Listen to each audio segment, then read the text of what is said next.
حامدا ومصليا ومسلما بسم الله الرحمن الرحيم ألا إن أولياء الله لا خوف عليهم ولا هم يحزنون صدق الله العظيم الصلاة والسلام عليك يا رسول الله وعلى آلك وأصحابك يا نبي الله۔ محترم ناظرین کرام، آپ کا میزبان مقرر شوکت حسین سیالوی شہنشاہ بغداد پروگرام کی دوسری نشست سے حاضر خدمت ہے۔ حضور سیدنا شیخ عبدالقادر جیلانی، محبوب سبحانی، قطب ربانی، قندیل نورانی، شہباز لامکانی، میرا محی الدین الحسنی والحسینی رضی اللہ تعالی عنہ کی سیرت پاک کے حوالے سے ہماری گفتگو کا سلسلہ جاری اور ساری ہے۔ محترم ناظرین کرام، جب ہم قرآن و سنت کا مطالعہ کرتے ہیں تو اللہ رب العالمین نے قرآن و سنت کے اندر اولیاء کرام کی عظمت، اولیاء کرام کے مقام، اولیاء کرام کے مرتبے اور اولیاء کرام کی شان کو بیان کیا، اور کلام الرحمن کی کئی آیات بینات ایسی ہیں جس میں اللہ پاک نے اپنے ان خاص، اپنے برگزیدہ بندوں کا ذکر خیر فرمایا۔ چنانچہ یہ حدیث پاک امام حاکم اور امام طبرانی اور امام ابو داود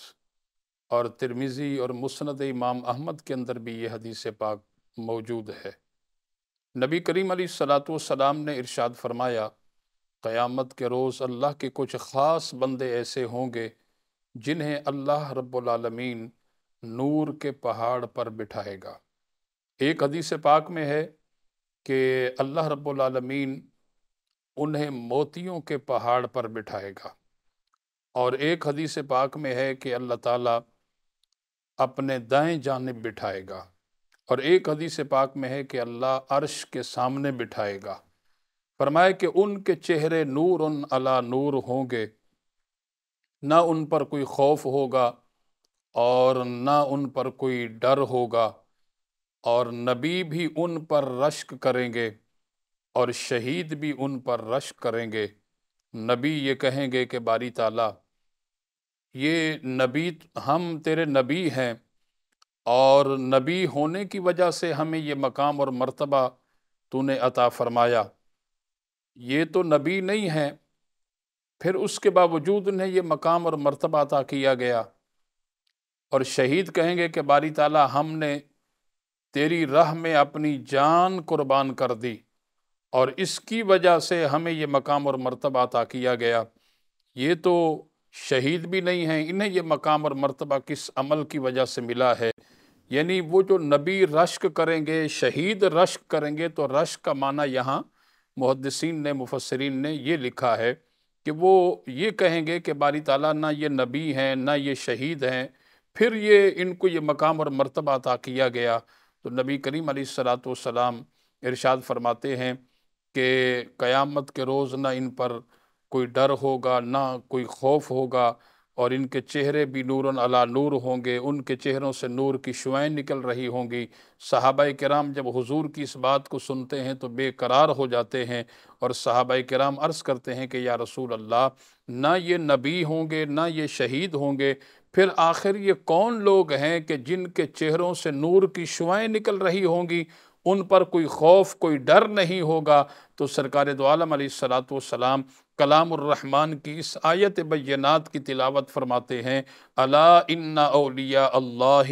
لا خوف علیہم ولا هم یحزنون۔ سرکار نے فرمایا کہ میرے صحابہ، یہ اولیاء اللہ ہوں گے جن پر نہ خوف ہوگا اور نہ ہی کچھ ڈر ہوگا۔ محترم ناظرین کرام، قرآن مجید کے اندر کئی آیات بینات ایسی ہیں کہ جن میں ان اولیاء اللہ کے مقام اور ان کے مرتبے کا ذکر خیر کیا گیا۔ سر دست ہم نے شہنشاہ بغداد حضور غوث پاک رحمۃ اللہ علیہ کی سیرت پاک کے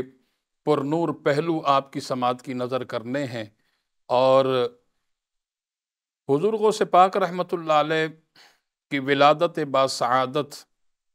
470 ہجری گیلان کے اندر ہوئی۔ یہ بعض علماء کرام جیلان کا بھی ذکر کرتے ہیں۔ یہ گیلان اور جیلان ایک ہی مقام کا نام ہے۔ جیلان کیونکہ عربی کے اندر کہتے ہیں تو یہ مقام ایک ہی ہے۔ حضور غوث پاک رحمۃ اللہ علیہ کی جب ولادت باسعادت ہوئی، علماء کرام فرماتے ہیں کہ اس رات کو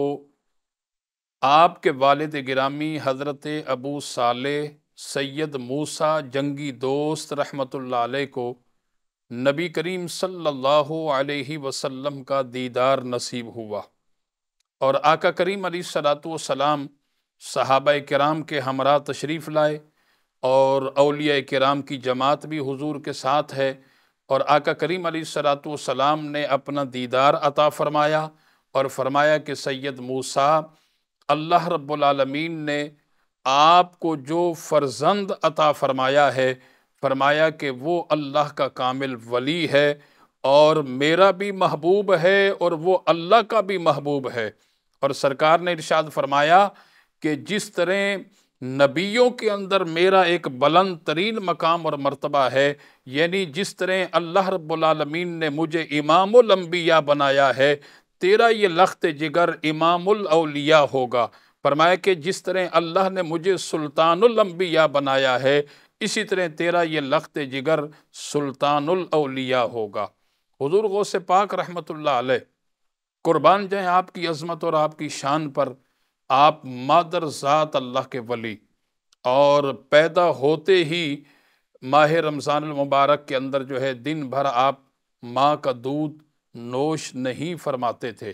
اور آپ جو ہے وہ افطار کے وقت جا کر کے والدہ کا دودھ نوش کیا کرتے، اور مادر ذات اللہ کے ولی ہیں۔ حضور غوث پاک رحمۃ اللہ علیہ نے چھوٹی عمر میں ہی کلام الرحمن اپنے سینے کے اندر محفوظ کر لیا تھا، یعنی چھوٹی عمر میں آپ حافظ قرآن بن گئے، اور اس کے بعد والد گرامی کا انتقال ہو گیا۔ جب آپ کے والد گرامی کا انتقال ہوا، اب تکمیل علم کے حوالے سے اپنی امی جان کی خدمت میں عرض کرتے ہیں کہ امی جان، مجھے اپنے علم کی تکمیل کرنی ہے اور اس سے پائے تکمیل تک پہنچانا ہے، تو لہٰذا مجھے آپ اجازت عطا کیجئے تاکہ میں بغداد شریف جا کر کے تکمیل علم کر سکوں۔ آپ کی امی جان نے اجازت عطا فرمائی، اور آپ کی امی جان نے فرمایا کہ آپ کے والد گرامی نے 80 دینار چھوڑے تھے، 40 دینار میں آپ کے ساتھ رکھ رہی ہوں، اور میں اس سے جو ہے آپ کے ساتھ بھیج رہی ہوں تاکہ یہ آپ کی ضرورت کے تحت جو ہے وہ کام آئیں۔ اور جب قافلہ بغداد شریف جا رہا تھا اور امی جان نے اجازت دی کہ بیٹا آپ اس قافلے کا حصہ بن کر کے بغداد شریف چلے جائیں، اور وہاں جا کر کے آپ نے تکمیل علم کرنا ہے۔ اور حضور غوث پاک رحمۃ اللہ علیہ کی والدہ ماجدہ اپنے لخت جگر کو جب رخصت کرتی ہیں تو آپ نے نصیحت فرمایا کہ بیٹا نہ جانے اس کے بعد آپ کی اور میری ملاقات ہوگی یا نہیں ہوگی، اور میں تمہیں ایک نصیحت کرتی ہوں۔ وہ نصیحت یہ ہے کہ ہمیشہ سچ بولنا۔ محترم ناظرین کرام، یہ بات بہت زیادہ توجہ طلب ہے، اور ہماری یہ جو ینگ جنریشن ہے ان کے لیے یہ بھی بہت بڑا یہ سبق ہے، اور میرے میم ٹی وی کے حاضرین کے لیے بھی بہت بڑا یہ خزانہ ہے، اور اپنے ذہنوں کے اندر محفوظ کریں اور اس بات کو آپ آگے منتقل کریں کہ حضور غوث پاک رحمۃ اللہ علیہ کی والدہ نے نصیحت فرمائی کہ بیٹا ہمیشہ سچ بولنا، جھوٹ کبھی بھی نہیں بولنا، بس یہ نصیحت کی، اور دعاؤں کے ساتھ اپنے لخت جگر کو جو ہے وہ رخصت کیا، اور آپ جو ہے وہ وہاں سے بغداد شریف کے لیے روانہ ہوئے۔ جس قافلے کے اندر حضور غوث پاک رحمۃ اللہ علیہ تھے، اس قافلے کو ایک مقام پر محترم ناظرین کرام ڈاکوؤں نے اپنے گھیرے میں لیا اور 60 ڈاکوؤں نے اس پورے کے پورے قافلے کو لوٹ لیا۔ اور حضور غوث پاک رحمۃ اللہ علیہ کے پاس ایک ڈاکو آیا اور پوچھا کہ شہزادے بتاؤ کہ تمہارے پاس بھی کوئی مال ہے؟ تو آپ نے کہا کہ جی میرے پاس 40 دینار ہیں۔ تو انہوں نے سمجھا کہ شاید یہ مذاق کر رہے ہیں، انہوں نے خاص اس بات پر توجہ نہیں دی اور باقی سارا مال لوٹ کر کے وہ اپنے سردار کے پاس لے گئے۔ سردار نے پوچھا کہ سارا مال لوٹ لیا، کچھ ہے تو نہیں باقی؟ کہنے کہ باقی تو سارا لوٹ لیا، ایک بچہ ہے وہ یہ کہتا ہے کہ میرے پاس 40 دینار ہیں۔ تو اس سردار نے کہا کہ اس سے بلایا جائے۔ جب حضور غوث پاک رحمۃ اللہ علیہ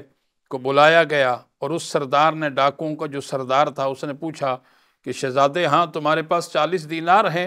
حضور غوث پاک رحمۃ اللہ علیہ نے فرمایا کہ ہاں میرے پاس 40 دینار ہیں۔ تو اس سردار نے کہا کہاں ہیں؟ آپ نے نکال کر دکھا دیے، یہ ہیں۔ تو اس سردار نے کہا کہ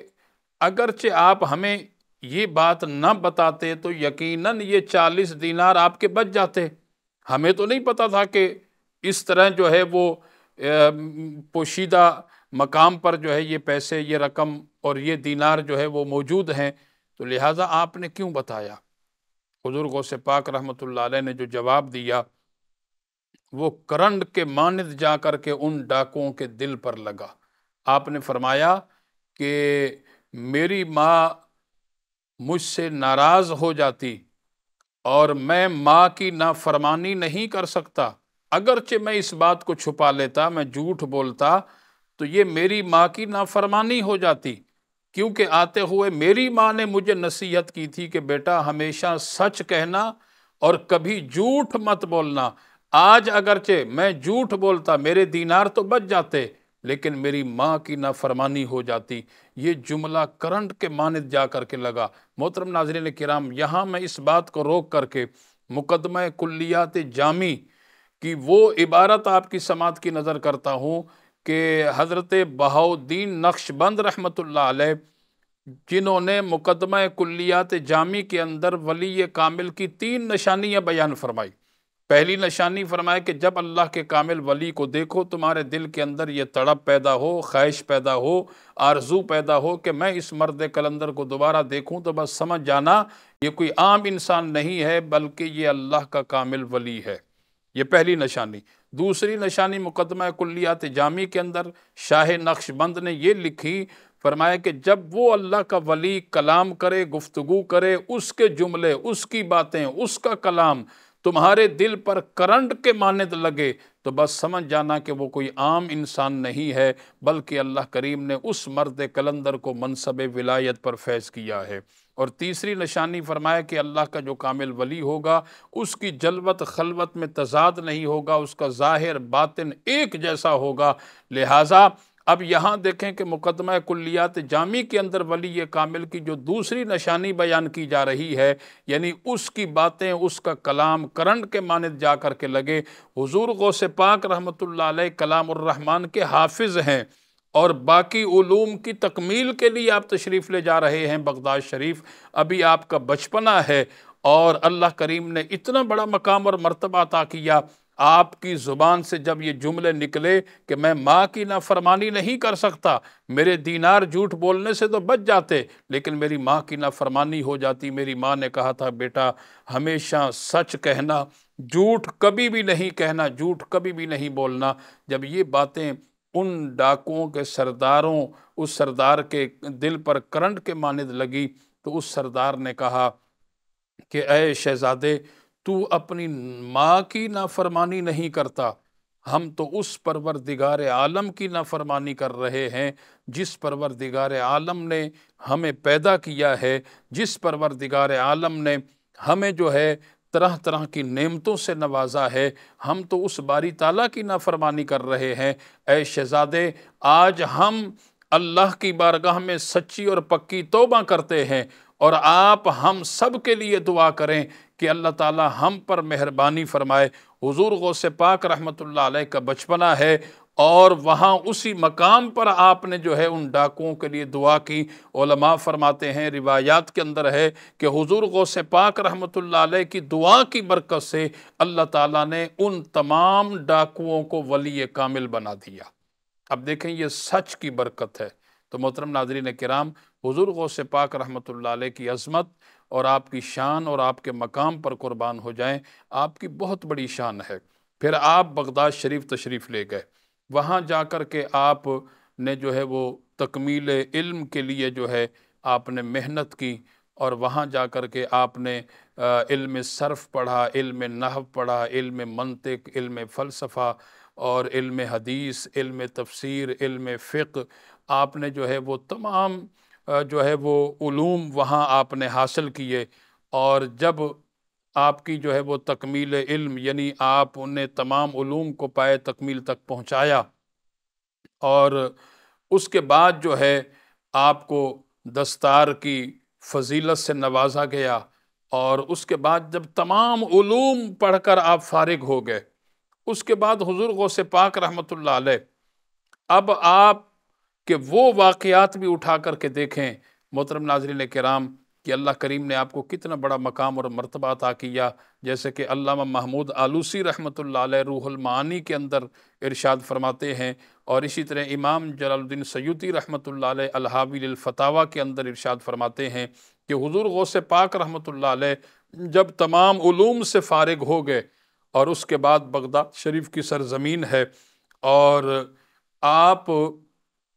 خطبہ دینا چاہتے ہیں، خطاب کرنا چاہتے ہیں، پر خطاب نہیں کر پا رہے، اور یہ سوچ ہے کہ میں جو ہے وہ اجمی ہوں، فارسی بول چال سے میرا تعلق رہتا ہے، اور جن سے میں نے خطاب کرنا ہے، مخاطب ہو کر کلام کرنا ہے، یہ سارے کے سارے عربی ہیں، جنہیں عربی فصاحت و بلاغت پر بڑا ناز اور فخر ہے، تو کہیں گرامر کے اعتبار سے مجھ سے کوئی غلطی واقع نہ ہو جائے، یہ لوگ کہیں میرا مذاق نہ اڑائیں۔ تو لہٰذا حضور غوث پاک رحمۃ اللہ علیہ فرماتے ہیں کہ بس میں اسی سوچ میں تھا کہ اللہ کے پیارے محبوب صلی اللہ علیہ وسلم جلوہ گر ہوئے، اور سرکار نے فرمایا کہ بیٹا غوث اعظم خطبہ دو۔ میں نے حضور کی بارگاہ میں یہی بات جو ہے وہ عرض کی، تو سرکار نے فرمایا کہ بیٹا اگرچہ میرے لعاب دہن سے ٹوٹی ہوئی ٹانگ ٹھیک ہو سکتی ہے، میرے لعاب دہن سے اندھی آنکھ کے اندر نور پیدا ہو سکتا ہے، تو اے غوث اعظم تو میری اولاد ہے، میرے قریب آ جا اور اپنا منہ کھولو۔ حضور غوث پاک نے اپنا منہ کھولا، اور سرکار صلی اللہ علیہ وسلم نے ایک مرتبہ نہیں، دو مرتبہ نہیں، تین یا چار مرتبہ نہیں، بلکہ سرکار نے 7 مرتبہ حضور غوث پاک رحمۃ اللہ علیہ کے منہ کے اندر اپنا لعاب دہن مبارک ڈالا، اور اس کے بعد حضور غوث پاک رحمۃ اللہ علیہ فرماتے ہیں